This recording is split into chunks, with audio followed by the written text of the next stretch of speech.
El Centro Global Affairs and Strategic Studies de la Universidad de Navarra, de la Facultad de Derecho de la Universidad de Navarra. Hemos querido dedicar a este tema nuestro número monográfico anual. Nuestro Global Affairs Journal aborda de la mano de expertos diferentes aspectos que tienen relevancia para el orden geopolítico. En nuestro primer número fue sobre el reto demográfico de las grandes potencias. El segundo se tituló Nueva Era Espacial. Esto ha venido para quedarse. Esa vez va en serio. Y esta tercera edición, que es el que ahora presentamos, es sobre el Indo-Pacífico, el nuevo orden sin China en el centro. El PDF de esta publicación lo pondremos mañana en nuestra web, y hoy hemos querido organizar una conversación entre algunos de los autores que participan en él. Florentino Portero, Carmen Tirado Robles, Fernando Delaje. Moderará y introducirá el evento Juan Luis López Aranguren, que es otro de los autores que ha coordinado el número de Global Affairs Journal. Juan Luis López Aranguren es profesor de Relaciones Internacionales y Derecho Internacional Público de la Universidad de Zaragoza, donde además también es investigador del Grupo Japón y también es profesor invitado de la Universidad de Navarra. Y entonces, bueno, le cedo a él la palabra para que empiece el acto. Muchísimas gracias, Emilio, y muchas gracias a todos los articulistas que habéis aceptado participar en este número. Voy a dedicar los siguientes minutos simplemente a desgranar un poco el currículum vitae de nuestros colaboradores, nuestros articulistas en este número, que es muy extenso, pero por limitaciones de tiempo tendré que reducirlo. Entonces, esto durará aproximadamente 5 minutos y luego cada articulista tendrá unos 15 minutos, más o menos, para realizar la exposición de su artículo que será publicado en el próximo número de Global Affairs. ¿Sí? Si os parece, voy a empezar siguiendo el orden del cartel con Florentino Portero. Florentino Portero es licenciado en Historia por la Universidad Complutense de Madrid y doctor en Historia por la UNED. Ha sido Visiting Fellow en el Queen Mary and Westfield College de Londres, Visiting Professor en la University of Minnesota y profesor titular en la UNED. Es fundador del Grupo de Estudios Estratégicos GES, donde trabajó en el área de Política Exterior y Relaciones Internacionales hasta principios de 2009. Colaborador habitual de Libertad Digital, realiza también comentarios de política internacional en los diarios ABC y El Imparcial, la revista Actualidad Económica, la cadena COPE y Telemadrid.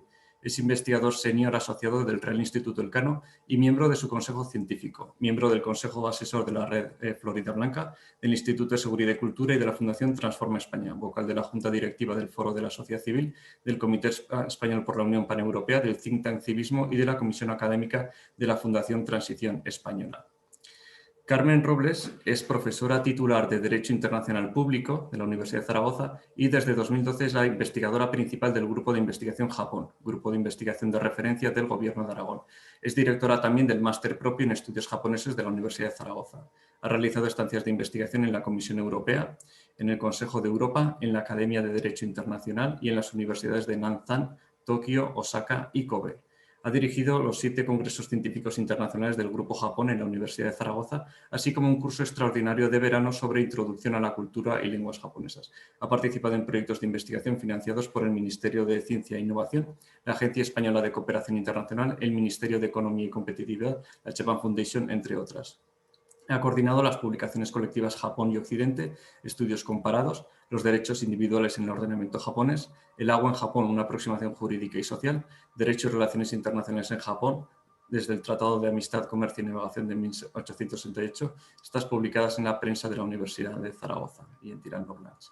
Es miembro de varias asociaciones académicas españolas y extranjeras, como la Asociación Española de Profesores de Derecho Internacional y Relaciones Internacionales, la Société Française pour le Droit International, la Asociación Española de Estudios Japoneses, y colabora con la consultora Nichiza EU Japan Business Consulting. Fernando Delaje es profesor titular de Relaciones Internacionales en la Universidad de Loyola, Andalucía, y subdirector de su escuela de posgrado, Área de Estudios Internacionales. Licenciado en Derecho por la Universidad de Sevilla, es máster en Relaciones Internacionales por la Universidad de Keio, en Tokio, y doctor en Ciencias Políticas por la Universidad Complutense de Madrid. Es profesor en el Centro Superior de Estudios de la Defensa Nacional, CSDEN, ha enseñado asimismo con anterioridad en la Universidad Pontificia Comillas, ICAE y CADE, y en distintos programas universitarios de posgrado. Ha sido profesor de Seguridad en Asia-Pacífico en el Instituto General Gutiérrez Mellado de la UNED y profesor invitado en la Universidad Nacional de Yokohama, en Japón. En el terreno profesional ha sido, por otra parte, subdirector de la revista Política Exterior, director de Casa Asia en Madrid y director general de Relaciones Internacionales del Ayuntamiento de Madrid. Es autor de numerosas publicaciones sobre las relaciones internacionales en Asia, el sistema político y las relaciones exteriores de Japón, y en 2017 el gobierno japonés le distinguió con el premio del Ministerio de Asuntos Exteriores en reconocimiento a su labor de promoción de los estudios y la investigación sobre Japón en España. Bueno, ya disculparéis que haya sido tan breve, el currículum de nuestros articulistas es mucho más extenso, pero había que abreviarlo. Y si os parece, podemos dar paso a vuestras intervenciones. Podemos seguir este orden, el orden que aparece en el cartel. Si os parece, podemos empezar con Florentino Portero, luego con Carmen Tirado y finalmente con Fernando de la Fe. Y después del turno de intervenciones, bueno, el turno de las exposiciones, tendremos unos 10, 15, quizá hasta 20 minutos de preguntas y respuestas que el público pueda hacer. Recomiendo al público que escriba las preguntas en el chat y si estas preguntas van dirigidas a un autor en concreto, que escriba también el nombre. De esta forma, finalmente, al final de la sesión podremos organizar con más efectividad las preguntas y respuestas y tener también este pequeño debate. ¿Sí? Entonces, si os parece, cedo el turno de la palabra al profesor Florentino Portero. Muchas gracias, Juan Luis. Gracias en su momento por invitarme a participar en este número, una actividad más de la Universidad de Navarra, y gracias ahora pues, por este evento, esta digamos, mesa redonda de presentación, de comentario de un número de la revista de la universidad que espero que tenga el impacto que merece. El tema que se me adjudicó en su momento era ver la posición de Estados Unidos y Australia ante el creciente papel de China en la región.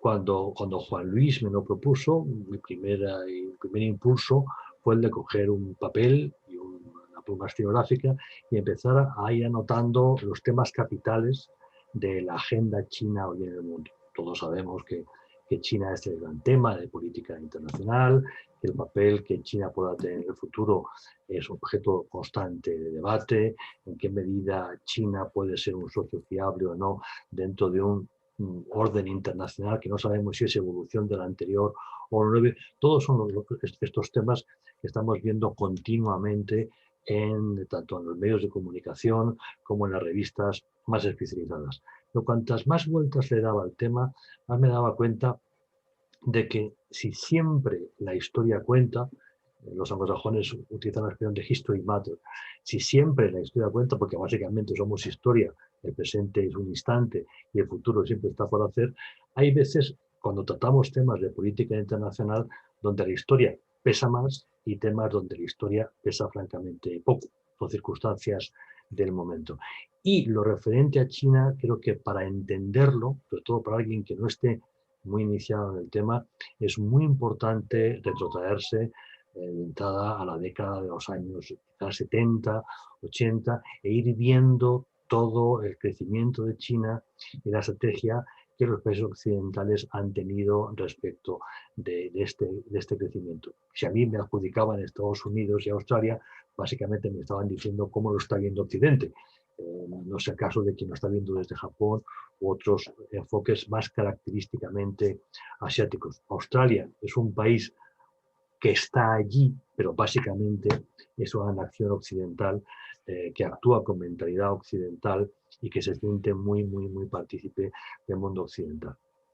Para mí, la clave de lo que está hoy ocurriendo, tanto en la perspectiva de Washington como la que puedan tener los australianos y sobre todo en la perspectiva de Beijing, es el fracaso del intento por parte de Occidente de que China se incorporara al orden internacional, más o menos orden internacional, nacido tras la Segunda Guerra Mundial, lo que hemos denominado el orden liberal, que siempre es más una aspiración que una realidad. El orden es siempre relativo. Utilizo en mi exposición la idea de que este orden internacional ha pasado por distintas etapas, siendo la última, la que caracteriza las administraciones, la de Bush padre sería la transición, sobre todo las administraciones de Clinton y de Bush hijo, como la etapa en que el orden liberal asume el proceso de globalización como la etapa final, la etapa en la que todo el planeta, tras el fracaso del comunismo, va a aceptar un marco de referencia determinado, marco de valores, marco institucional, marco, por lo tanto, jurídico. Ese intento viene precedido por la política que en su momento el presidente Nixon, con el apoyo de Henry Kissinger, va a tener de acercamiento a China, y en el fondo lo que va a haber en todo momento es la confianza en la capacidad de seducción de la economía liberal respecto de una vieja potencia que es China, que es la China de Confucio, que es la China de Mao Zedong, que es la China de Deng Xiaoping, pero también es la China de los actuales dirigentes. Por tanto, una China que se debate entre tradición, vamos a llamar modernidad, en tiempo histórico, a la experiencia comunista, más leninista que marxista, y a los debates que tiene la actualidad china sobre cómo implementar, cómo desarrollar una economía capitalista con un régimen de esas características. Bien, Occidente, por propia experiencia, por experiencia con otros estados, ha estado convencido en todo momento que abriendo las puertas, facilitando la entrada de China en los mercados internacionales, China descubriría las ventajas de ese entorno cultural. Y hablo cultural en el sentido de cultura política, donde no solamente está la economía abierta, sino también regímenes donde el Estado de Derecho se hace fuerte y paulatinamente ese Estado de Derecho, que implica respeto del individuo y respeto de la personalidad jurídica, va avanzando paulatinamente hacia algo que podamos reconocer más o menos como una democracia. Y también que China entendiera que ese orden internacional, en lo que se refiere al marco institucional, le permitía crecer en unos términos de equidad, de respeto del otro, que facilitara su creciente asentamiento, su creciente bienestar. Bien, las administraciones de Clinton y de Bush hijo responderían a esta fase donde la globalización parece que va a acelerarlo todo, y es una fase en la que se abren las puertas a China en muchos sentidos, mientras que las administraciones siguientes, fundamentalmente la administración Obama, es la administración en la que se empieza a reconocer que las cosas no están saliendo bien, que China está abusando en la perspectiva occidental de las puertas que se le van abriendo, que su comportamiento respecto del derecho de propiedad es sencillamente inadmisible, que su comportamiento en todo lo relativo al ciberespacio, tanto por captura de propiedad ajena como por su capacidad de socavar el funcionamiento tanto de empresas como de estados distintos, es igualmente más que criticable, y por lo tanto donde se empieza a repensar qué hacemos con China.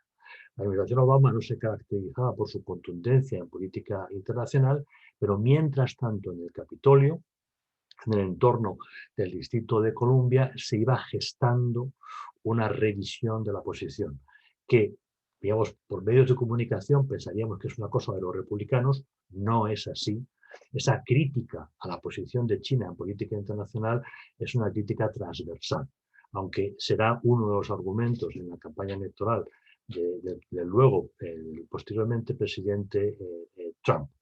Con Trump, el tema de China se convierte en una de las banderas, tanto porque es un tema que de verdad preocupa y ocupa, como porque por razones electorales, razones de política interna, al presidente Trump le va a interesar. Y por lo tanto, el tema gana peso mediático y gana, por lo tanto, presencia social. Hay una dimensión que es la más llamativa, que es la comercial, y hay otra dimensión que también es llamativa, pero menos, que es todo lo relativo a seguridad. Y en seguridad interviene tanto el espacio ciber, que es un espacio crítico, como lo relativo a las capacidades nucleares. Digamos que el proceso por el cual China va asumiendo capacidades nucleares, va dotándose de medios nucleares, lo que hace indirectamente es cuestionar la viabilidad de los acuerdos nucleares previos, básicamente acuerdos entre Estados Unidos, entonces Unión Soviética, luego Rusia. ¿De qué vale que Estados Unidos contenga sus capacidades respecto de Rusia y Rusia haga lo mismo, sus capacidades respecto de Estados Unidos, si hay un tercer actor que está libre de compromisos y que está creciendo sin ninguna cortapisa? Bien, pues todo ello va a generar ese ambiente que estalla durante los años Trump, que sigue muy presente y que ahora estamos a la espera de cómo la administración Biden lo vaya a reconducir.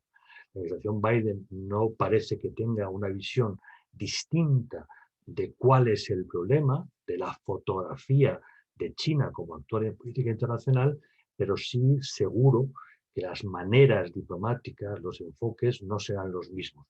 Tratará de resolver los mismos problemas de otra manera, más apoyándose en el marco multilateral, más apoyándose, por lo tanto, en el derecho internacional y menos en declaraciones más o menos fuertes o en medidas puramente comerciales de carácter arancelario. El caso de Australia es muy llamativo porque es el occidente presente en la región y un occidente, por otro lado, muy comprometido, deseando siempre reforzar sus vínculos. Australia, como otros países de la región, ha visto con interés, con pasión y con preocupación el crecimiento de China. China es el gran mercado para Australia. Australia está allí, colocar una mercancía en China es bastante más barato que colocarla en Berlín, por poner un ejemplo, ¿no? Cuando uno tiene esa población delante, una población que está creciendo en capacidad adquisitiva, pues evidentemente para Australia ese es el gran tema. Australia ha vivido casi con más intensidad que Estados Unidos la fase de ilusión y la fase de decepción. Y ya más recientemente, sencillamente, el miedo a los retos de seguridad que le está planteando China, tanto por las declaraciones, evidentemente poco moderadas, de los dirigentes chinos, como sobre todo por ataques de carácter cibernético muy serios, muy serios, que Australia, desde luego, pues ha tomado nota de lo complicado que va a ser para ellos el futuro con China. China es un actor más que relevante. China va a seguir siendo un actor más que relevante y lo que ahora, tanto desde Australia como de Estados Unidos, se valora es, primero, el reconocimiento de que el orden internacional o la aspiración al orden internacional nacido de la posguerra es historia, es un tema de arqueología, interesa a los historiadores, pero no mucho más. Ese orden nos deja un marco jurídico e institucional que hay que ver cómo lo adaptamos, hay que ver de esas organizaciones cuáles tienen futuro y cuáles no. Escuchando al presidente Trump, parecía que ninguna tiene ningún futuro. Otros pensamos que en la vida no es cuestión de tirarlo todo y volver a empezar.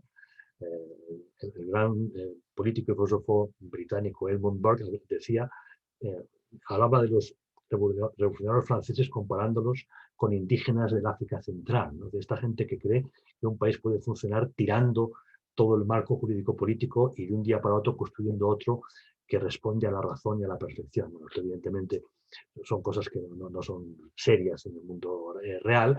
Tenemos que analizar de verdad cuál es la arquitectura institucional que hoy tenemos y ver cómo la adaptamos. Y dentro de esa arquitectura, ver qué papel puede jugar China y cómo, a través de esa arquitectura, podemos llegar a tener un cierto entendimiento con China. La paradoja es que quien creó el orden, Estados Unidos, ha sido quien primero denunció su inviabilidad en un acto diplomático de una irresponsabilidad supina.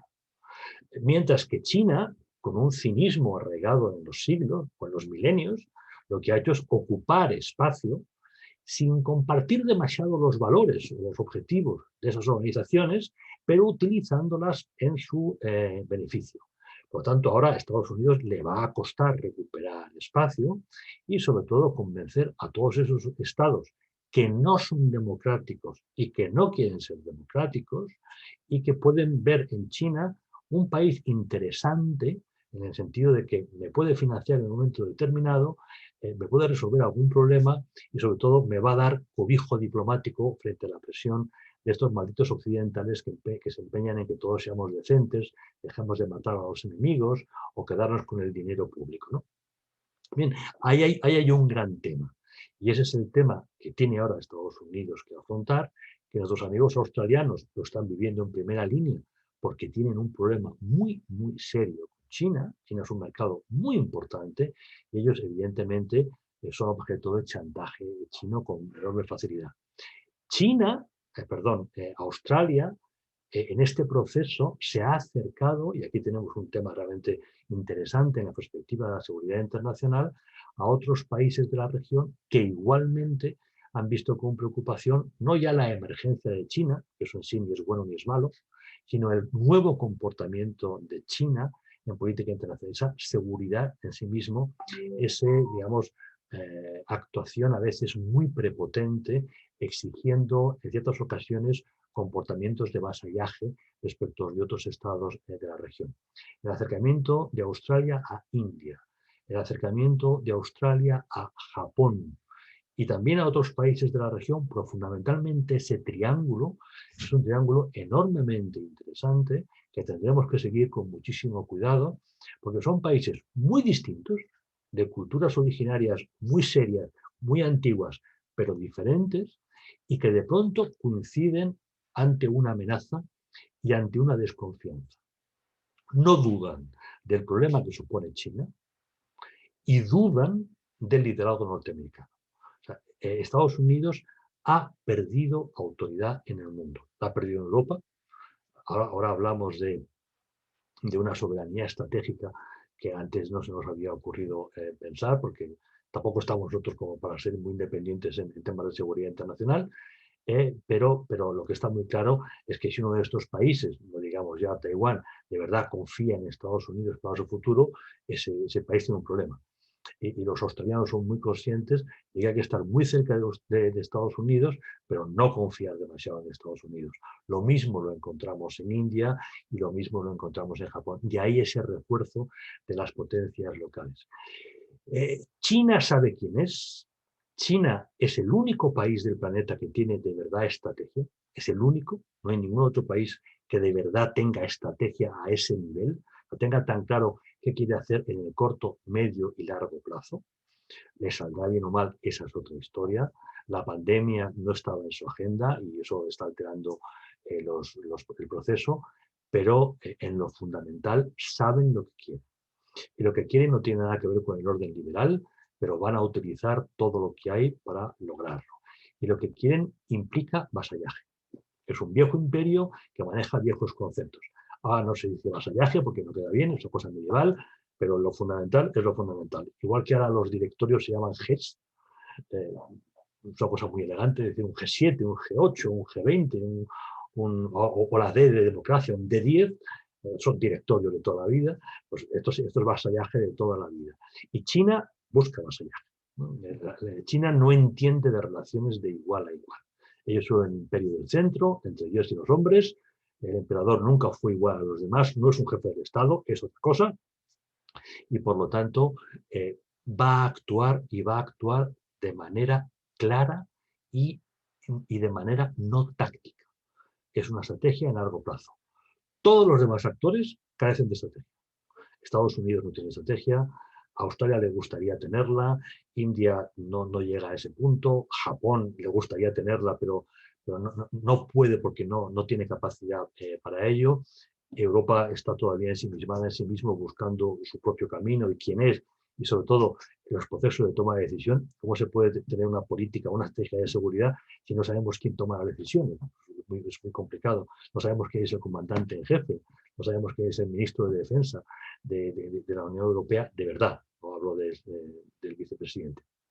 Bien, por lo tanto, lo que tenemos ahora es un interregno, es un tiempo en el que los actores no chinos, pero vinculados a China, tienen que ir definiendo posición, tienen que ir decantando y sobre todo pensando en lo que es más urgente y es qué hacemos con el marco institucional internacional, el marco de los organismos internacionales, para desde ahí poder llegar a un cierto entendimiento con China. No sé si he hablado demasiado. Juan Luis, en cualquier caso, devuelvo la palabra.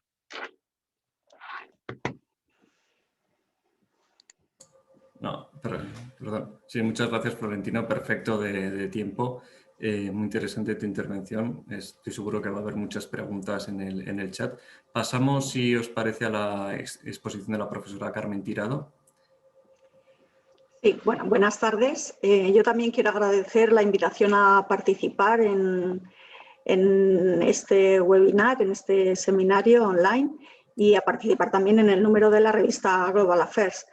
Yo he preparado una pequeña presentación en PowerPoint que voy a compartir ahora, si me permitís.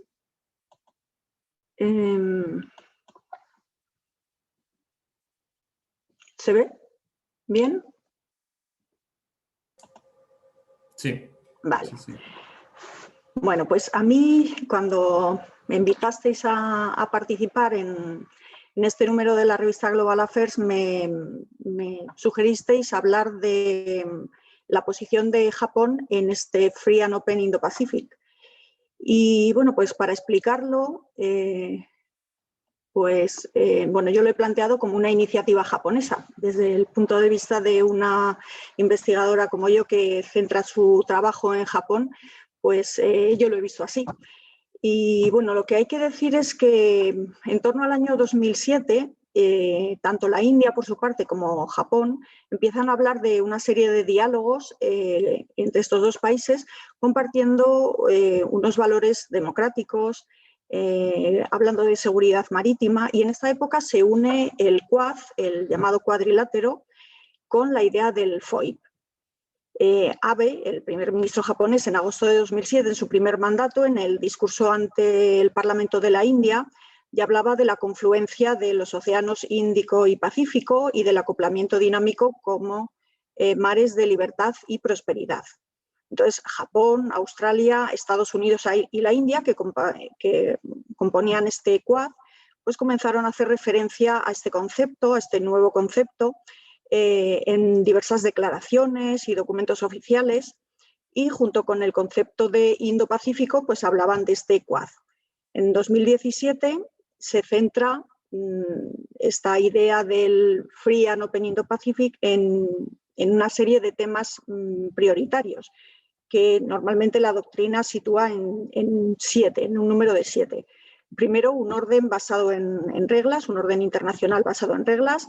El segundo tema era la libertad de navegación y sobrevuelo, los bienes comunes marítimos, el respeto al derecho internacional, la mejora de la conectividad, que es un tema novedoso también, la seguridad marítima y la no proliferación y el terrorismo, la lucha contra el terrorismo. El Quad, como vemos, pues es un foro que reúne a las 3 principales democracias de esta región, Japón, India y Australia, y además a Estados Unidos, que aunque está al otro lado del océano, pues tiene una presencia militar e intereses y alianzas en esta zona de Asia-Pacífico, antes llamada Asia-Pacífico. La primera versión de esta alianza podríamos decir que murió en torno a 2008, tuvo un recorrido corto porque, por una parte, no había una clara voluntad de la India, también había una retirada clara de Australia y además Abe desaparece de la escena en ese primer mandato. Pero al retomar Abe su mandato, este segundo mandato, en 2018, ante la dieta japonesa, pues pronuncia un discurso que contiene este párrafo que habla, como veis, pues del Océano Pacífico, del Océano Índico, de la riqueza y prosperidad en una gran masa de agua libre, libertad de navegación, Estado de Derecho, en las aguas como bien público, paz y prosperidad, en fin, todos estos conceptos, pues lo que hacen es recordarnos cuáles son o cuáles van a ser el contenido, las prioridades de este FOIP. Y son pues estos que vemos aquí: la libertad de navegación unida al Estado de Derecho, la prosperidad económica, y dentro de esta prosperidad económica se habla de unas relaciones comerciales fructíferas, fluidas, y el compromiso con la paz y seguridad en la región. Pero, no sé si esto, perdón. Pero esto, pues hay que decir que es una iniciativa que solo es de tipo político, no está sustentada todavía en unas normas jurídicas específicas. Yo como jurista pues me fijo especialmente en esta cuestión. Sin embargo, yo diría que no es una iniciativa aislada, sino que forma parte de una serie de prioridades japonesas en materia de política exterior. Creo que es una estrategia sólida, quizá en esto disiento de Florentino, que me ha antecedido en el uso de la palabra. Y digamos que la filosofía de esta política exterior en este ámbito en que nos movemos sería recuperar la posición que Japón tenía en la escena internacional muy en el pasado y convertirse en una potencia asiática a nivel global. Otras iniciativas que formarían parte de esta estrategia, pues podemos verlas en cuál ha sido la actuación de Japón en estos últimos años en política exterior. Por ejemplo, Japón ha potenciado, aunque no lanzado, es un concepto de Naciones Unidas, el concepto de seguridad humana, pero sí que es verdad que Japón ha potenciado mucho este concepto, junto con Canadá, podríamos decir. Luego, el papel que Japón ha tenido como país proactivo para la paz, que es algo que Abe se empeña en demostrar día a día, o se empeñaba antes de su retirada. También el liderazgo de Japón en la negociación del acuerdo transpacífico. Una vez que Estados Unidos dejó colgado al resto de los negociadores, Japón tomó esa posición de liderazgo en la negociación. El uso de la ayuda oficial al desarrollo por parte de Japón como un instrumento de política exterior para potenciar sobre todo las inversiones y la conectividad. O la propuesta reciente de Sociedad 5.0 por parte de Japón. Bueno, pues todas estas iniciativas se unirían al FOIP como parte de esa estrategia de política exterior japonesa para potenciar su imagen en el ámbito internacional. Bien, a pesar de lo que vengo diciendo, pues algunos han visto esta iniciativa japonesa del FOIP como una respuesta a la actitud china en política exterior, esa actitud pues agresiva, reivindicativa, a la que también se ha referido Florentino. En mi opinión, no es la motivación principal del FOIP esta respuesta a China. Puede ser un daño o una consecuencia colateral, pero no es, digamos, la filosofía que guía al FOIP. Es verdad que la propuesta china o las actitudes chinas en general en política exterior se pueden ver contrapesadas por la propuesta japonesa, pero no es el motivo principal. La defensa de Japón del Indo-Pacífico libre y abierto se uniría a un comportamiento que caracteriza a una serie de potencias intermedias, que hace hincapié en la protección y el refuerzo de un orden internacional basado en reglas con el que China no comulga. Japón se empeña en reivindicar la importancia de las leyes y las normas internacionales para prevenir la inestabilidad y los conflictos en una región que ya de por sí es muy conflictiva. Esta es una perspectiva, por tanto, jurídica internacional en la que Japón está poniendo especial empeño para reforzar esa imagen de país pacífico, democrático, con empuje en la escena internacional. Y a esto se une, por ejemplo, también la reciente reforma de la política de seguridad y defensa japonesa, con la aprobación de una serie de leyes en 2015 y una instrucción del gabinete en 2014 sobre el uso de la fuerza. Estas reformas independizarían a Japón de Estados Unidos y además hay que añadir a estas reformas los vínculos más estrechos que se van creando por parte de Japón con la Unión Europea, que también sería una potencia blanda, ¿no?, de soft power, fundamentalmente con la aprobación, como ya todos sabréis, de 2 acuerdos de asociación, uno de carácter económico y otro de tipo estratégico, que han comenzado a funcionar en 2019, son muy recientes. Así que el tamaño, los recursos, la posición geográfica de Japón, la larga trayectoria que tiene en la promoción y el cumplimiento de un orden internacional basado en reglas, pues le darían ese papel de liderazgo en la construcción de una coalición en esa región Indo-Pacífico y esto pues lógicamente reforzaría sus relaciones con la India, su alianza con Australia y su interés en alejarse de las controversias que últimamente han ido surgiendo entre Estados Unidos y China. Digamos, quiere alejarse de esa polaridad y tener una imagen de potencia intermedia y neutral en ese conflicto. Desde el punto de vista japonés, no se pretende crear una nueva institución, que compita con las que existen ya, sino que lo que se pretendería sería la cooperación con una amplia gama de países, así que en principio ningún país está excluido de esta asociación. Sin embargo, si vemos la página del Ministerio de Asuntos Exteriores japonés, sí que se han destacado una serie de países, de grupos de países, que estarían especialmente interesados en esta cooperación y que muchos de ellos han demostrado su interés en reforzar esta iniciativa japonesa. En primer lugar, la ASEAN, como una organización internacional que presenta por sí misma una visión específica del FOIP en junio de 2019. Los países del Mekong, que también en línea con estos esfuerzos de la ASEAN, pues presentaron una iniciativa también en noviembre de 2019 en la cumbre Japón-Mekong, que justamente hablaba de proyectos de cooperación Mekong-Japón en sinergia con la política japonesa de puesta en marcha de este Free and Open Indo-Pacific. Los PIF, o los países insulares del Pacífico, que también acordaron apoyar de una manera expresa la iniciativa japonesa.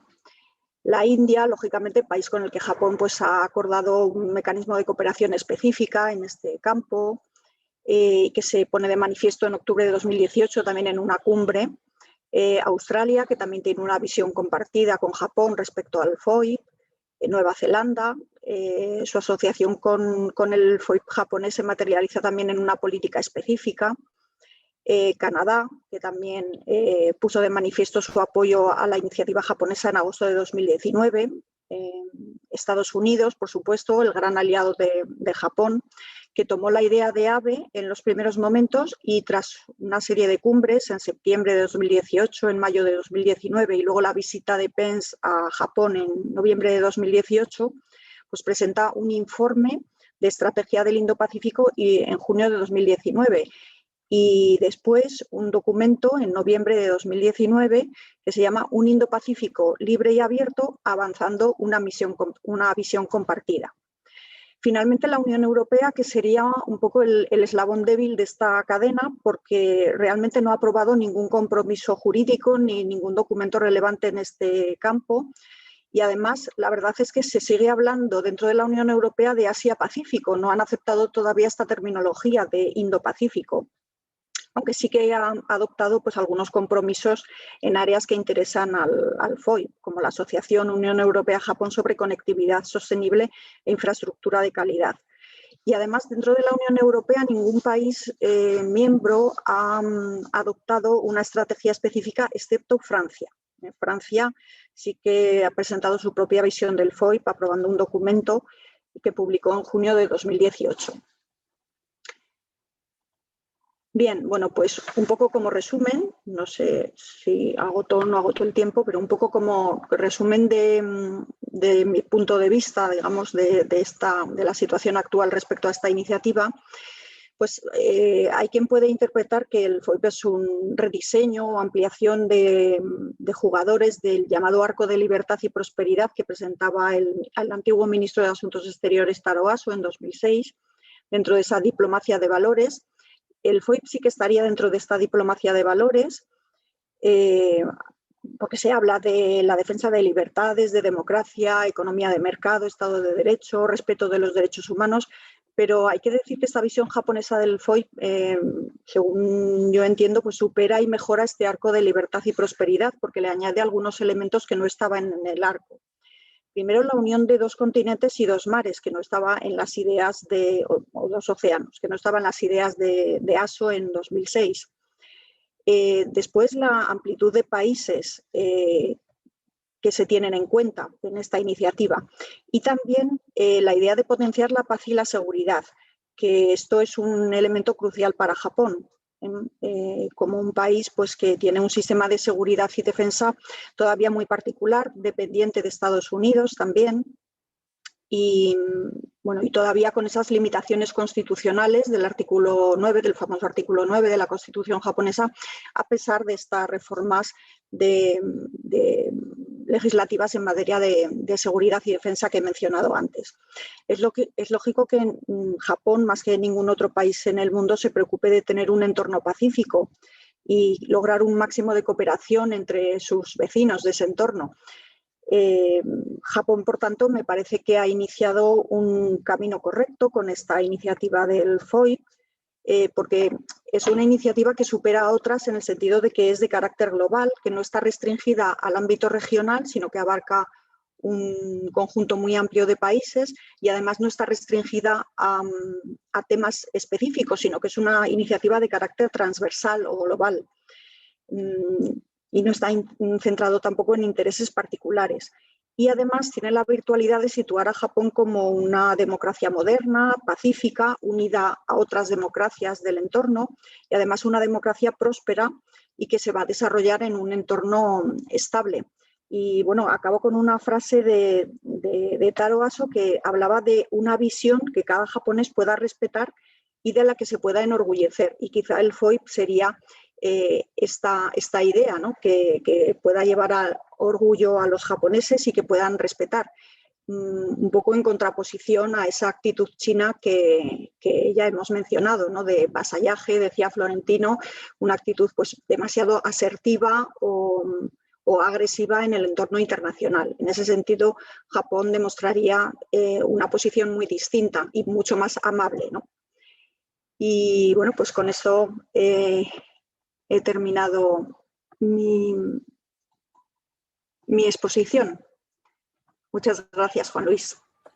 Muchas gracias, Carmen. Una excelente exposición. Estoy seguro de que va a haber muchas preguntas. Animo a la audiencia también a que si tienen ya cualquier pregunta o cualquier comentario o duda puedan escribirlo en el propio chat. Es decir, en el chat pueden escribirlo y luego ya lo recogeremos y lo gestionaremos en el tiempo de debates, pero ya pueden empezar a escribirlo.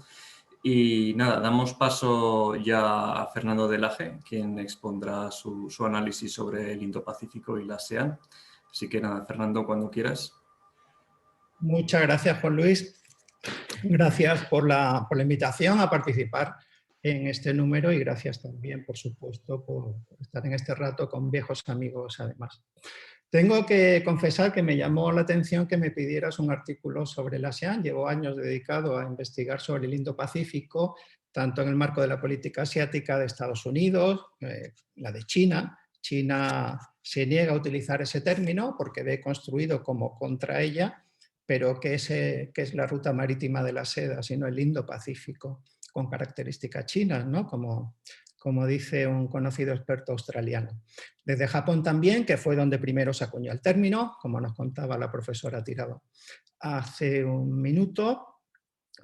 Los europeos, matiza lo que estaba diciendo al concluir, ya no solo Francia, Alemania adoptó una estrategia Indo-Pacífico en septiembre del año pasado, los Países Bajos también, y los tres están intentando que la Unión Europea articule una estrategia Indo-Pacífica propia que completaría la estrategia de interconectividad en Eurasia, Europa-Asia, creo recordar que era el título exacto de 2018, que a su vez era una respuesta a la ruta de la seda china, aunque la ruta de la seda china no era nombrada en ningún momento de manera explícita en ese documento. La ASEAN era el actor que yo, francamente, menos había tratado en este asunto, pero bueno, era un reto y una ocasión para estudiar su posición, ¿no? Y me parece muy importante hacer hincapié en la ASEAN y en el sudeste asiático en general por una razón muy sencilla. Identificamos el Indo-Pacífico, su origen y su uso, primero Japón, luego Australia en su libro blanco de defensa de 2013, el gobierno indio también en ese año lo utilizó por primera vez, y la señora Clinton en 2010, en un famoso artículo en 2000, sí, exacto, también en 2010 en la revista Foreign Policy, meses antes, días antes de hecho de que el presidente Obama en el Parlamento australiano presentara formalmente este cambio tan importante, este Pivot, Giro, Rebalance, que sería el nombre oficial a partir de 2 años después, pero fue bajo la administración Trump, ya a finales de 2017, cuando ya formalmente se utilizó este término para referirse a la región. Pero ¿qué ocurre con las potencias intermedias? La ASEAN es fundamental por varios motivos. El primero es que si hay un centro en el Indo-Pacífico, es justamente el sureste asiático, que se encuentra no solo entre el Índico y el Pacífico, sino además, recordemos que las disputas en el mar de China Meridional es justamente uno de los principales terrenos de competición y rivalidad directa entre China y Estados Unidos. Y de manera más directa, la creciente rivalidad entre esos dos gigantes toca de manera directa a la misión, a la cohesión y al propio futuro de una organización que ha cumplido 50 años hace 3 o casi 4, en 2017. La ASEAN se negaba a utilizar este término del Indo-Pacífico, por razones que he intentado explicar en un artículo, pero se vio obligada a desarrollar y formular su propia perspectiva sobre el Indo-Pacífico, que dio a conocer en junio de 2019. En el artículo, porque no sé hasta qué punto se conoce bien la experiencia de la ASEAN, he empezado por intentar contar su papel en el orden regional. Un papel que tiene un triple aspecto que hay que destacar. Primero, el peso en sí de esta subregión. Hablamos de un espacio demográficamente equivalente a la Unión Europea, que sigue creciendo, que tendrá 700 millones de habitantes hacia 2030, que como bloque supone la quinta economía del planeta, que ha avanzado en su institucionalización. Aquí nadie habla de compartir soberanía, pero en 2015 se lanzó la Comunidad de la ASEAN, un triple pilar: económico, político estratégico y sociocultural.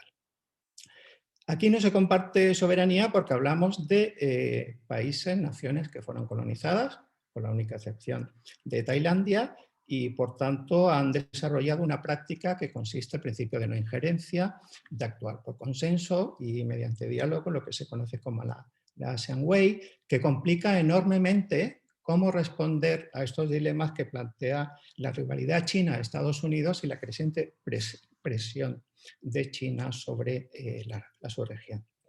Económicamente es importantísimo el sudeste asiático.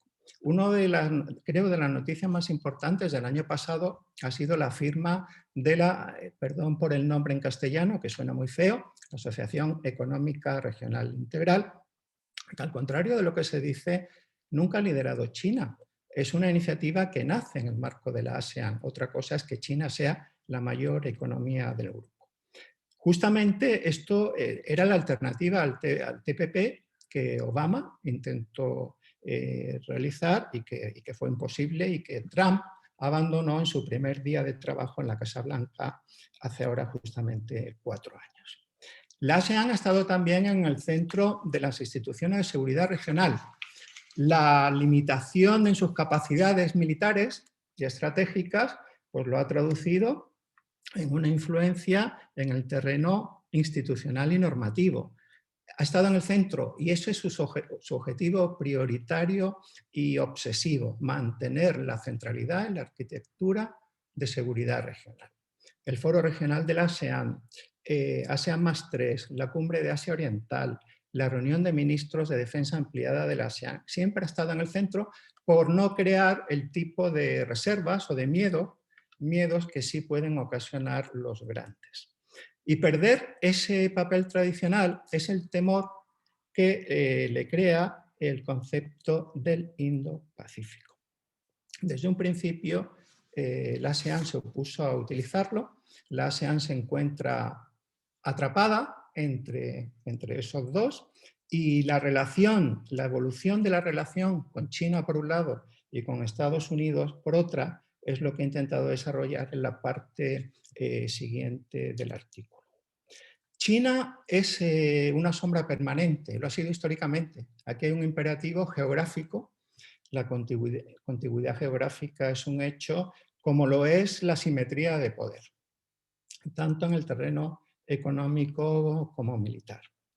Y a esto se ha sumado la creciente asertividad china de la que hablabais el profesor Portero y la profesora Tirado también. Pero sí quisiera recordar que esa asertividad no empezó ahora, fue el antecesor de Xi Jinping, Hu Jintao, quien en 2008 ya anunció públicamente las ambiciones de China como gran potencia naval, un giro histórico en la visión geopolítica del país. Fue también en 2009 cuando empezó a cambiarse el statu quo en el mar de China Meridional.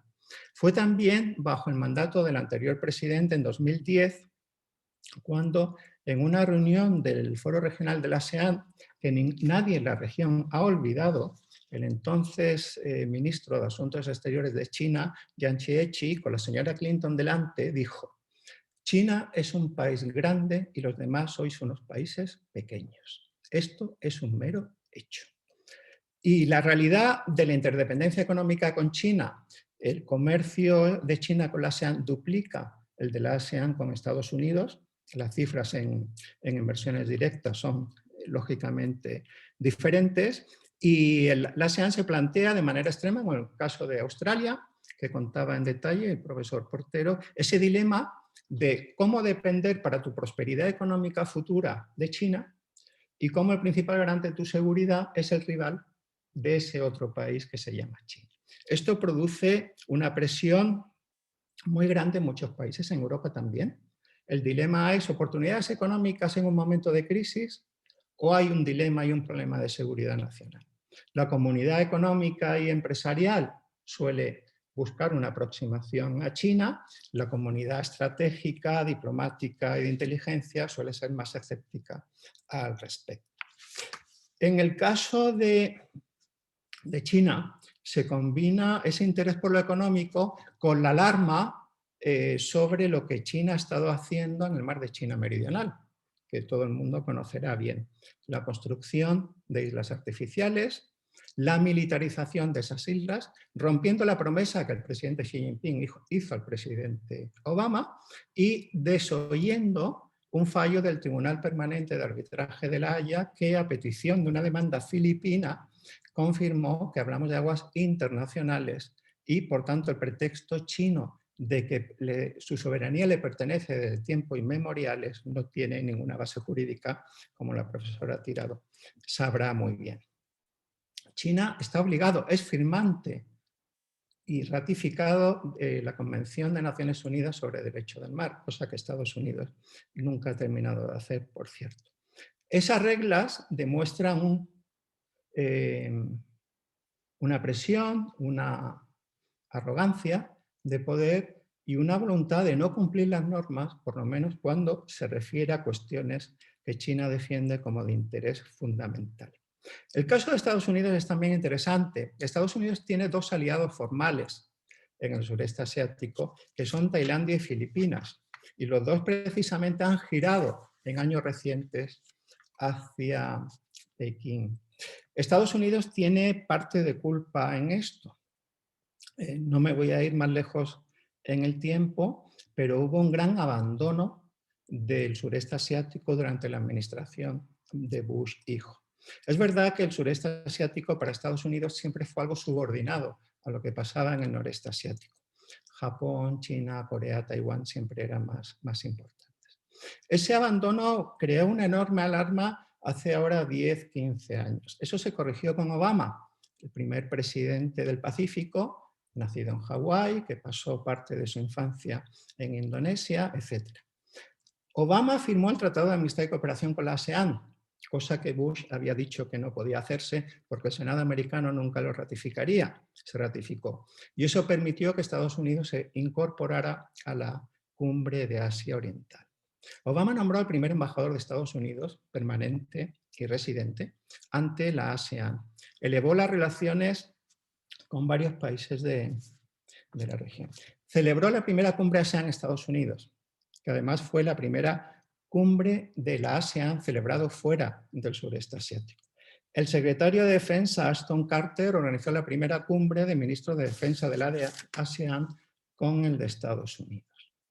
Y al volver Trump, pues volvió a otro giro, otra marcha atrás en la relación bilateral. Trump, y se ha confirmado ahora que el saliente consejero de Seguridad Nacional ha decidido desclasificar el contenido de los elementos de la estrategia Indo-Pacífico de Estados Unidos.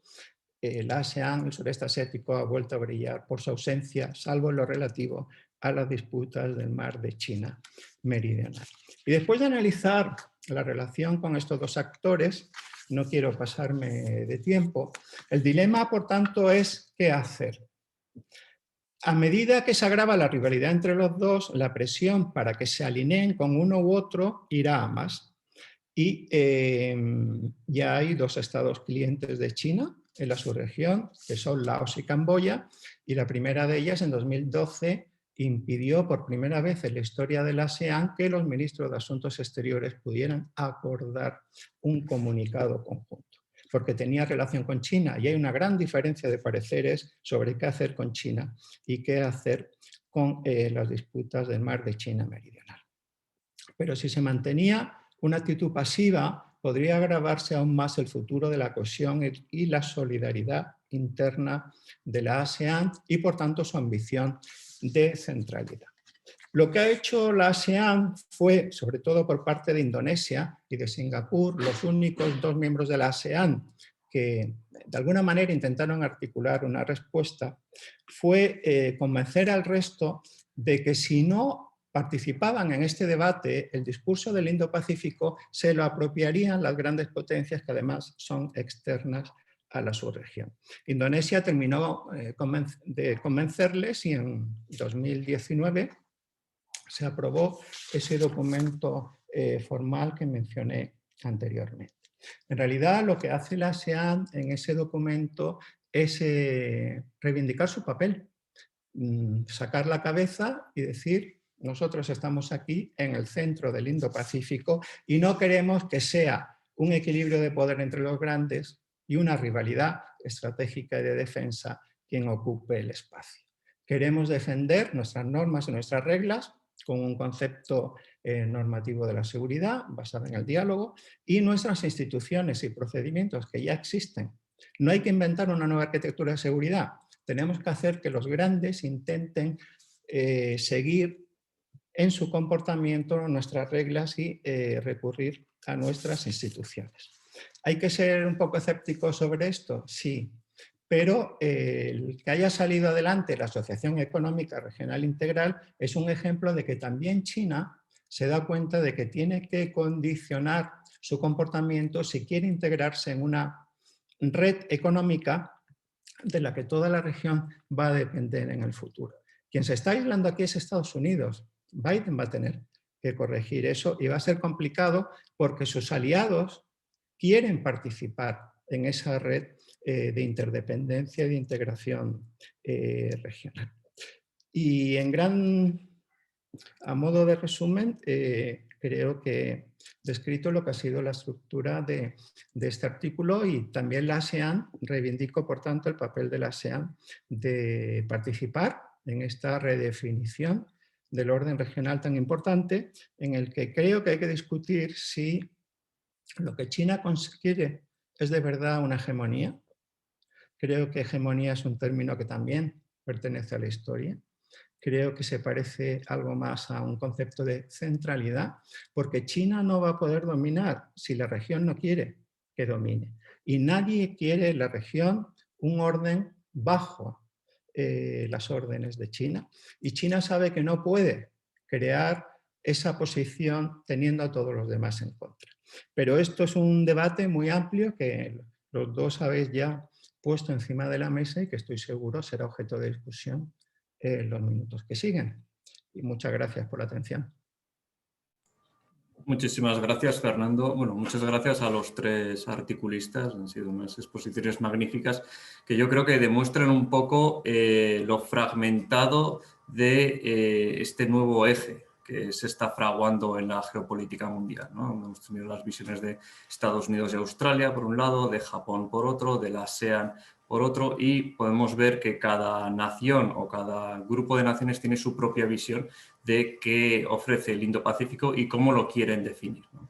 Entonces, si os parece, mientras se van llenando el chat de preguntas del público o comentarios que cualquiera quiera hacer, y luego lo pondré en común, animo al público a participar con sus comentarios y sus preguntas. A mí me gustaría realizar 3 preguntas, una a cada uno de los ponentes. El punto de base sería, hay analistas que consideran que este nuevo eje del Indo-Pacífico va a determinar la política mundial en este siglo XXI, ¿no? Una especie de idea como podría haber sido el Mediterráneo en las culturas clásicas o el Atlántico en el siglo XV, XVI y XVII, ¿no? que dominó las dinámicas geopolíticas, ¿no? Y existen razones quizá para creer esto. En primer lugar, que el Indo-Pacífico conecta las tres principales economías del planeta, ¿no? Estados Unidos la primera, China la segunda, Japón la tercera, ¿no? También conecta las dos naciones más pobladas del planeta. Tenemos China por un lado e India por otro, ¿no? India formalmente una democracia, la democracia más grande del planeta. China un estado autoritario, donde no existe la democracia, al menos formalmente, ¿no? Con lo cual tenemos aquí dos sistemas políticos opuestos que tienen también sus disputas territoriales, sus tensiones. Ya hemos conocido las noticias de Cachemira, en toda esta zona que está enfrentando estas potencias, ¿no? Pero es que además todas las naciones que participan en el Indo-Pacífico son mucho más variadas, ¿no? Como hemos podido ver, también lo ha explicado el profesor Fernando Delaje, y llegan a englobar 38 naciones, el 44% de la superficie del planeta, si incluimos la superficie marítima, y el 65% de toda la humanidad, ¿no? Con lo cual estaríamos hablando de que no es que sea un punto importante del planeta, quizá el Indo-Pacífico, sino que es básicamente la mayoría del planeta en términos poblacionales, en términos demográficos, y los que no estamos en el Indo-Pacífico, como el reducto de europeos que estamos aquí, nos estamos quedando como en un apéndice, ¿no? de este gigante geopolítico que se está fraguando. Entonces, la pregunta que me gustaría iniciar el turno de debate con esta pregunta es: ¿creéis realmente que el Indo-Pacífico va a determinar la política, la geopolítica de las próximas décadas, como lo hicieron otras masas marítimas que conectaron diferentes civilizaciones, diferentes culturas, diferentes poderes políticos en otros momentos de la historia? Y si es así, ¿qué rol puede tener cada uno de las naciones que habéis analizado? Tenemos dos cambios importantes de gobierno. En el caso de Estados Unidos, ya hablaba el profesor Florentino Portero sobre la nueva administración de Biden. En el caso de Japón tenemos el nuevo primer ministro Yoshihide Suga. En el caso de ASEAN, bueno, es más fragmentado entre varias naciones, pero ¿qué rol tendría cada una de estas naciones o grupo de naciones en este nuevo Indo-Pacífico en las próximas décadas? Y si queréis responder brevemente a esto y luego ya damos turno a las diferentes preguntas del chat. Muchas gracias. Podemos empezar por quien queráis. Bueno, pues puesto que yo empecé primero, Perfecto. lo continúo. No me resulta ni cómoda la pregunta ni fácil la respuesta. Me parece que el tema es bastante complicado. Ya hace, creo que fue en los años 60 del siglo XX, cuando un historiador, si mal no recuerdo, Barraclough, habló de que el mundo había tenido su centralidad en el Mediterráneo, de ahí pasó al Atlántico y que ya estaba, digamos, trasladándose hacia el Pacífico. El término Indo-Pacífico no creo que resultase a Barraclough muy complicado de asumir. Evidentemente, digamos, la generación de riqueza, la concentración de poder va a estar allí. Eso me parece que no es un tema que estemos discutiendo ya mucho. Lo que ocurre es que, a diferencia de otras épocas, sobre todo cuando el Atlántico era la zona hegemónica o antes cuando lo fue el Mediterráneo, no habíamos llegado a un grado de integración planetaria como el que tenemos ahora, eso que hemos dado a denominar en primera instancia como globalización. Ahora damos al término globalización un contenido cultural que no es el original. El original es el ámbito de la ingeniería, es la conexión del planeta. China está en el Pacífico, China está en África, China está en el Mediterráneo, China está en América Latina. Que ya esas potencias, pues el caso también de Japón, están en todas partes. Entonces, una cosa es que su capital, su centralidad esté allí, y otra es que el resto del mundo no les afecte. El futuro de África es un tema absolutamente capital. El África negra, fundamentalmente, el África subsahariana, va a vivir cambios muy, muy importantes, y ahí está metida China, y ahí está intentando estar de manera coherente Europa. Hay países europeos con sus visiones, pero la Unión Europea siente la necesidad de estar presente.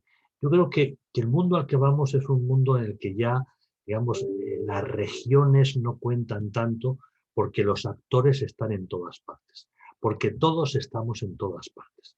Y por lo tanto, en lo que más deberíamos centrarnos es en la gobernanza global, en un supuesto nuevo orden que tenga un marco institucional medianamente serio, en gran medida evolucionado del que hoy tenemos, y sobre todo que sea un Estado de Derecho, que haya reglas y valores medianamente identificables.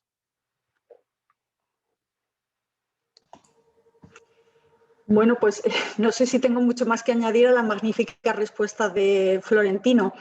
Yo quizá fijándome en la Unión Europea, que siempre es muy lenta en reaccionar, ahora es verdad que digamos, va girando la cara hacia Asia, va dándose cuenta de la importancia de Asia en la política internacional y a pesar de que, como he mencionado, en los documentos de la Unión Europea se sigue hablando de Asia-Pacífico y no de Indo-Pacífico, yo creo que cada vez va a adquirir más importancia. Bueno, buena muestra de ello están las alianzas que va forjando la Unión Europea con varios países asiáticos. He mencionado los acuerdos de asociación con Japón del año pasado, bueno, del anterior, empezaron a funcionar en 2019, el económico entró en vigor y el estratégico está en aplicación provisional, pero también lo había hecho con Corea del Sur y bueno, va firmando acuerdos con otros países.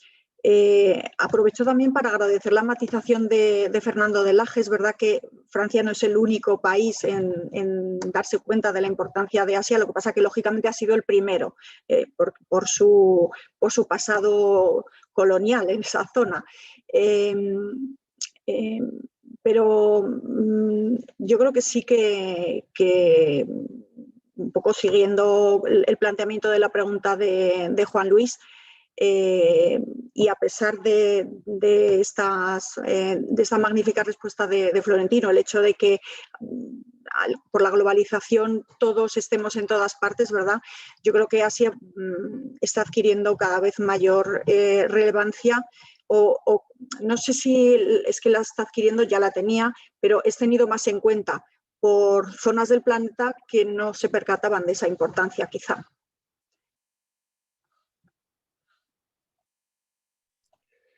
Yo intento completar un poco esta pregunta en su formulación.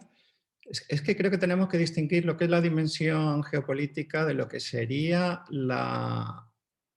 el orden y las reglas de un mundo multipolar y quizá crecientemente regionalizado. Ese es un riesgo. Creo que la globalización va a sobrevivir con matices. Evidentemente hay cosas que no se puede depender en reservas estratégicas de cuestiones fundamentales de otro, pero esa es una fuerza que no hay quien pare. Lo que sí cambia puede ser su naturaleza y la manera que funcionan sus protagonistas y la creación de dos ecosistemas separados tecnológica y económicamente. China se está preparando por si acaso para eso. Y el dilema de los aliados y socios de Estados Unidos es qué hacer, si sumarse a uno o a otro, con el riesgo de quedarse fuera de juego en uno. Me explico, desde el punto de vista geopolítico Indo-Pacífico, creo que hay que insistir en esto. Hablamos de una dimensión marítima. Estados Unidos en esta parte del mundo es una potencia marítima.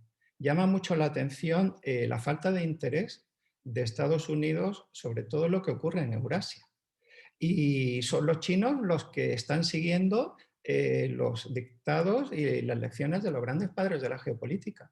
El Indo-Pacífico, que es la combinación de las teorías del almirante Mann sobre el poder marítimo y la teoría del Rimland de Nicholas Spicman. Pero al mismo tiempo, porque ahí es donde China puede chocar con Estados Unidos, la importancia para China de mirar hacia Occidente. Y esto hace que el eje de la economía global vuelva donde estuvo antes de que los navegantes españoles y portugueses descubrieran América y ¿cómo se llama el otro? Vasco de Gama, en Goa, y la ruta de la seda dejara de ser el centro de la economía mundial. Por eso la ruta de la seda se llama ruta de la seda. Aquí el giro, el guiño chino con la historia es extraordinario, también como con los padres de la geopolítica. Y Estados Unidos no está prestando atención a ese frente. Europa, como decía antes Juan Luis, sí, Paul Valéry, ¿no? Era el que decía que Europa no era sino un apéndice de Eurasia. China está jugando en ese doble terreno de juego y esto es histórico, que la transformación de esta parte del mundo se esté produciendo simultáneamente en el frente continental y en el frente marítimo y que lo esté haciendo ese gigante que se llama China. Otra cuestión, efectivamente, muy importante es, en este mundo en transición, qué tipo de orden, sobre qué bases, se puede crear, sobre todo teniendo en cuenta que ya no es un problema de ajuste de un equilibrio de poder que ha cambiado, sino que las premisas y los valores que deben hacer legítimo ese orden no son solo los de las democracias liberales occidentales. Creo que este es un problema de máxima urgencia e importancia y es lo que tenemos hoy en juego. Pero China no va a poder imponer sus reglas. China no tiene un concepto alternativo global, ni quiere las responsabilidades. China no va a ser un suministrador de bienes públicos globales como lo ha sido Estados Unidos desde el fin de la Segunda Guerra Mundial. China quiere ser una potencia central en Asia, que creo que suma Eurasia y el Indo-Pacífico, y quiere no ser menos de un igual de Estados Unidos en la esfera global. Y si puede ser un líder tecnológico y adelantar a Estados Unidos, mejor. Pero sustituir a Estados Unidos como gran potencia, como gran árbitro de las reglas del juego, creo que significa pensar en unos términos de poder que han sido excepcionales. El Estados Unidos de la posguerra fría, solo comparable quizá al Imperio Romano. No creo que esa sustitución en ese papel sea posible. Y me detengo ahí. Bueno, muchas gracias a los tres. Voy a dar paso a recopilar un poco las preguntas del chat. Hay algunas preguntas que han sido ya respondidas, otras que se van a poder aglutinar, así que voy un poco en orden cronológico. La primera se refiere a la ASEAN, con lo cual imagino que Fernando de Laje es el más indicado para responderla. Dice así: ¿podría la ASEAN usar a la Unión Europea como modelo para establecer un actor más uniforme en el área del Indo-Pacífico? ¿Y qué país de la ASEAN podría ser usado por Francia, Alemania, Países Bajos como referente diplomático en la región para aumentar la influencia? Creo que la lógica va al revés, me explico. Como consecuencia de la crisis financiera global, el daño hecho a la Unión Europea como modelo de referencia de integración regional ha sido enorme. La crisis del euro, la crisis de los refugiados, el Brexit, ha hecho crear una percepción, por un lado, bastante negativa sobre el proceso de integración europea en el sentido de que puede haber llegado a sus límites. ¿Compartir soberanía conduce a esto? ¿Es posible realmente crear un espacio de integración más allá del Estado-nación? Pero, dicho eso, la ASEAN, y así está claramente explicitado en la estrategia alemana, la ASEAN es por definición el socio interlocutor natural de la ASEAN, es su equivalente. Y Alemania, que por circunstancias que no vienen al caso, tiene miedo a ejercer su poder o lo hace solo en el terreno geoeconómico, y eso puede explicar el reciente acuerdo de inversiones entre China y la Unión Europea. Se ha hecho lo que la señora Merkel quería frente al escepticismo de muchos, y eso refleja un concepto no geopolítico, un concepto de querer mantenerse al margen de los problemas políticos y estratégicos y optar por lo económico. Y la Unión Europea es el mayor inversor directo en la ASEAN y es el modelo multilateralista y de integración y basado en conceptos normativos y de diálogo que se quiere impulsar. Resulta más difícil hacerlo en otro terreno. La Unión Europea, decía un alto funcionario no hace mucho, no hace geopolítica. Pues lo siento, pero lo va a tener que aprender y muy deprisa, y creo que ya ha empezado a estar en ello. Pero la ASEAN es prioritario, es socio estratégico de la Unión Europea desde diciembre. Yo creo que no hace todavía un mes o mes y medio que se formalizó esa relación, pero ese interés de la Unión Europea por la ASEAN como modelo quizá no está correspondido de la misma manera del interés de la ASEAN por la Unión Europea, ya que sus urgencias se llaman Mar de China Meridional, se llaman China, se llama Estados Unidos, y ahí la Unión Europea quizá tenga menos que ofrecer. Si puedo añadir una cosa desde el punto de vista jurídico que creo que hay que tener en cuenta, y es que la ASEAN y la Unión Europea como organizaciones internacionales son muy diferentes en su concepción. Como ha avanzado Fernando, la Unión Europea es una organización de integración, y es así porque los Estados lo han querido. No sé si el compromiso de los Estados miembros de la ASEAN va en ese sentido. El grado de integración que tienen los Estados europeos es difícilmente alcanzable en Asia, por razones históricas. Entonces, pienso que yo a esta pregunta respondería que no, por lo menos a medio o corto plazo. No sé si a largo plazo las cosas cambiarán, pero desde luego el modelo desde el punto de vista jurídico son modelos muy lejanos de organizaciones internacionales. Bueno, muchas gracias. La siguiente pregunta dice, ¿algún comentario sobre el papel de India en la configuración de la región Indo-Pacífico? Y esta se podría unir también con otra pregunta que hay referente a India, que dice, ¿qué papel creen que va a jugar India, que no ha firmado el RCEP, en la creciente rivalidad sinoamericana en el Indo-Pacífico y el nuevo orden internacional? Bueno, me gustaría señalar que en el número de Global Affairs también participa una cuarta autora, que es India, se llama Shahana Tankachan, y de hecho escribe sobre el rol de India en el Indo-Pacífico. Lo que pasa que lamentablemente no puede conectarse online a esta sesión, si no habría participado también. Pero bueno, en su artículo se analizan estos asuntos. Si tengo un minuto para un poco resumir un poco la posición del artículo, porque yo he tenido oportunidad de leerlo. El rol de India viene muy condicionado tanto por la estructura interna, política y demográfica, como por la estructura exterior. En primer lugar, ya sabemos que India es el único país que ha tenido una guerra abierta contra China en los años 60, en toda la zona de la Cachemira, donde perdieron territorio, con lo cual esa es una herida abierta. Y de hecho, recientemente ha habido también choques entre soldados indios y chinos que resultaron en la muerte de alrededor de una veintena de soldados indios. Con lo cual, digamos que las tensiones son muy altas, mucho más altas que quizá con otros actores nacionales del Indo-Pacífico, en los cuales puede haber disputas o fricciones, incluso territoriales, pero sin llegar a esa escalada de tensión y de muertes, ¿no? Recordemos también que India y China son dos potencias nucleares, con lo cual podemos ver el riesgo que hay, ¿no? En cualquier momento. Con lo cual esto podría explicar un poco que India tiene también un margen de maniobra mucho más estrecho. ¿Qué quiere decir esto? Pues que India tiene que vigilar mucho los pasos sobre cómo desarrollar un rol más proactivo en el Indo-Pacífico sin provocar a China, con la que comparte estas disputas territoriales. Aún así, todos sabemos que están haciendo los ejercicios malabares junto con Australia, Estados Unidos, Japón, etc. Y también India está desarrollando una remodelación de su política exterior, mediante la cual está también realizando ciertas alianzas económicas con otros países. En este caso, la profesora Carmen Tirado seguro que puede explicarlo, todos los acuerdos que hay con Japón, por ejemplo, en el tema de desarrollo de infraestructuras. Una gran parte del metro de muchas ciudades indias están siendo desarrolladas por japoneses, por empresas japonesas, ¿no? Y un proyecto de tren bala que tienen también lo está desarrollando los japoneses, que se consideran que son los mejores en el mundo en este tema de infraestructuras. Con lo cual, se podría decir que existen también dimensiones más allá de las puras propiamente de seguridad, donde se puede expandir el concepto del Indo-Pacífico y permitir un cierto mayor margen de maniobra a la India sin tener que provocar a China.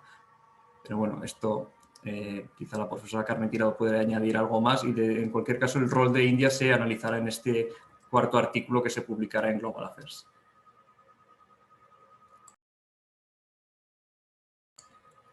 Vale, pues si os parece voy a seguir con las preguntas. Tenemos todavía unos 10 minutos hasta las 7. ¿Qué papel jugará la República de Corea del Sur dentro de este escenario? Esto imagino que cualquiera de los ponentes puede decidir contestar. No sé si alguno. Corea del Sur es una ausencia llamativa, es una democracia, es un aliado de Estados Unidos. ¿Por qué no está en el Quad? ¿Por qué Corea del Sur se niega a utilizar la expresión Indo-Pacífico? Pues las razones no son muy difíciles de adivinar. Corea del Sur no puede permitirse un término que representa una hostilidad hacia la República Popular China. Por muy incómodo que le resulte, China es fundamental para mantener la estabilidad y resolver el problema norcoreano, y Corea del Sur tiene que ser muy cuidadoso. Pero dicho eso, que no asuma formalmente el término no significa que en la práctica no esté actuando en la misma dirección.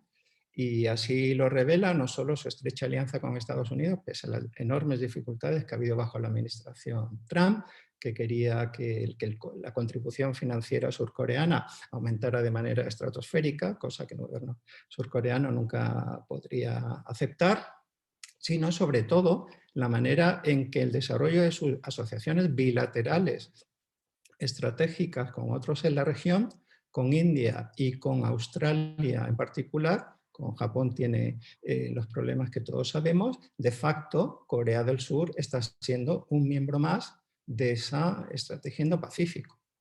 Por sus circunstancias nacionales no puede aparecer de manera más explícita, pero ahí está también. Muchas gracias, Fernando. La siguiente pregunta yo creo que va más dirigida a Florentino, ya que habla de Estados Unidos. Dice así: Estados Unidos ha sido el eterno defensor de la libre navegación y de los mares, esto principalmente porque son los únicos capaces de hacerlo. Desde la creación de islas artificiales a portaaviones nucleares, China es claramente una gran amenaza y en efecto ha logrado tomar control de los mares en el sureste. ¿Cómo podemos esperar que Estados Unidos responda, tanto militar como políticamente, y está el uso de la fuerza en el horizonte? Muchas gracias. Es verdad que Estados Unidos, que es fundamentalmente, históricamente una potencia marítima, ha sido normalmente un gran defensor de las rutas abiertas. Es verdad que lo que está ocurriendo en la región les preocupa mucho en este terreno, sobre todo en esa vía de navegación que va pues, desde Rusia, pasando por Indonesia hacia el Índico. Todo eso a los norteamericanos les preocupa mucho y no solamente a los norteamericanos. Es verdad que China aprovechó la administración Obama, que fue percibida por China en términos chinos como muy débil, muy incapaz de reaccionar, para avanzar mucho en este terreno. Y luego han visto con la administración Trump que había más voces y volumen que política real. Estados Unidos lo que hace es desplazar flota por la región para demostrar que tiene una cierta capacidad para hacer valer su visión y sus derechos. Sin embargo, en una perspectiva estrictamente militar, la capacidad de las flotas norteamericanas para ejercer esta influencia es ya francamente muy limitada, por no decir que no es viable. Si uno con dos copas habla con un almirante o con un alto cargo de la Armada norteamericana, te dirá que ya no pueden de verdad ejercer esa influencia porque las capacidades militares chinas, básicamente misilísticas desde la costa, harían realmente imposible esa aproximación.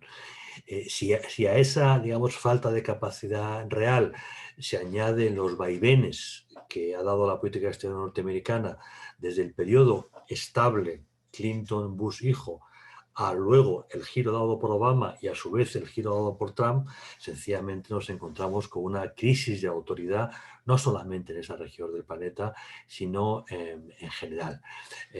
Por lo tanto, Estados Unidos está ahí, la flota norteamericana está ahí, Estados Unidos va a hacer lo posible para garantizar la libre circulación por la zona, pero no estamos en los años 70 ni en los años 80 del siglo pasado. El mundo es otro y las capacidades de China son francamente importantes. Perdón, había un último aspecto que era el uso de la fuerza, ¿no? Yo creo que en estos momentos ni China ni Estados Unidos están considerando hacer uso de la fuerza. Son potencias nucleares, la escalada lleva a la autodestrucción, por lo tanto no hay victoria. Es todo, digamos, un juego de posiciones. El campo militar por excelencia es el campo cibernético en estos momentos y por lo tanto no tiene mucho que ver con la libre circulación. Más o menos lo que hay es sencillamente el intento por parte de Estados Unidos de dar garantía de su compromiso a los países de la región y de tratar de disuadir a China. Pero por otro lado, si China quiere dar un susto, lo puede dar y no creo que nadie confíe en una respuesta realmente contundente de Estados Unidos. Muchas gracias, Florentino. Pasamos a la siguiente pregunta. Dice: vistas las crecientes tensiones territoriales en el mar de la China Meridional con Taiwán y Japón, especialmente las tradicionales tensiones fronterizas entre India y China en la zona de Ladakh y la región autónoma del Tíbet, más el reciente rearme indio y taiwanés y en menor medida japonés, ¿creen que la disuasión económico-militar es el único recurso que tienen las principales democracias del Indo-Pacífico para hacer frente al expansionismo chino? Muchas gracias.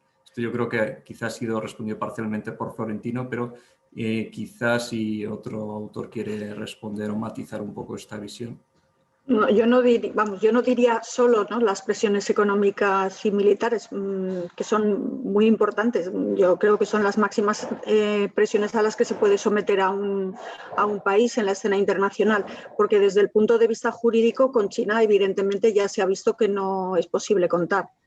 Mencionaba antes Fernando el desprecio de China al laudo arbitral en la cuestión entre Filipinas y la demanda filipina contra China por las islas artificiales.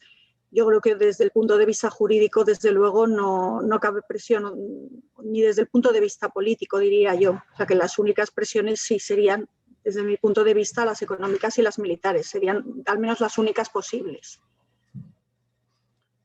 Si me permites, Juan Luis, para añadiendo un poquito de esto a lo que he dicho antes y siguiendo lo que decía Carmen Tirado. O sea, China es un país muy racional. La élite china estudia los temas en profundidad, etcétera, etcétera. Y China tiene unos objetivos muy claramente diseñados en su estrategia. Si percibe que lo que está haciendo tiene un coste a la hora de lograr objetivos, entonces revisará su posición. Y por lo tanto, la imagen de China en el mundo es importante. El aumento de la crítica a China, no ya por Estados Unidos, sino por distintos países del mundo, eso es importante. Y por ahí, si nosotros movilizamos otros países, si en el marco de los organismos internacionales se critica determinados comportamientos de China, eso cuenta. Los chinos pueden ser muy orgullosos, etcétera, etcétera, pero si se dan cuenta de que su imagen se está volviendo contra sus intereses, revisarán sus posiciones. Muchas gracias. Dice la siguiente pregunta para la profesora Tirado. ¿El nuevo primer ministro de Japón, Suga, va a cambiar de cierta forma el posicionamiento japonés en el Indo-Pacífico o va a ser continuista con las políticas de Abe?